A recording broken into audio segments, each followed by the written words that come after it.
নমস্কার, আমি doctor PS Mukherjee, Partha Sarathi Mukherjee, senior consultant nephrologist, Salt Lake বিধাননগরের HP Ghosh hospital, multi speciality hospital, তার ডায়ালিসিস ইউনিট থেকে বলছি। এই দেখুন চারপাশে ডায়ালিসিস চলছে সবার পেশেন্টদের। এবার একটা ছোট্ট জিনিস জানাই, স্বাভাবিক আপনারা কেউই চাইবেন না যে ডায়ালিসিসের অবস্থা অবধি আমরা কেউ পৌঁছই।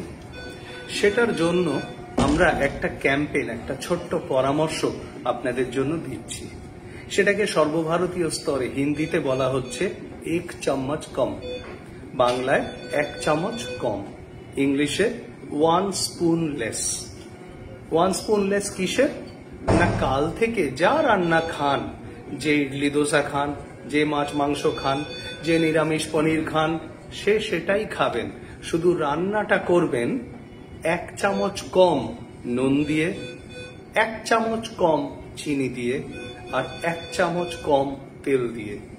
এটা যদি করা যায়, সুগার হওয়ার চান্স খানিকটা হলেও কমে যাবে, ডায়াবেটিস, প্রেশার হওয়ার চান্স খানিকটা হলেও কমানো যাবে, রিস্ক।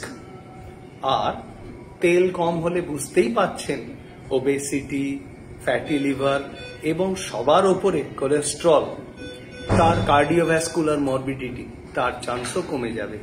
অর্থাৎ 1 চামচ কম নুন, চিনি আর তেল দিয়ে রান্না করতে পারলে আয়ু বৃদ্ধি পাবে, কিডনির স্বাস্থ্যও ভালো থাকবে। তাই মনে রাখতে হবে, কাল থেকে, ফ্রম টুমরো, 1 চামচ কম, 1 স্পুন লেসার। সুস্থ থাকুন, ভালো থাকুন। 13ই মার্চ বিশ্ব কিডনি দিবসের শুভেচ্ছা। HP Ghosh hospital, salt lake.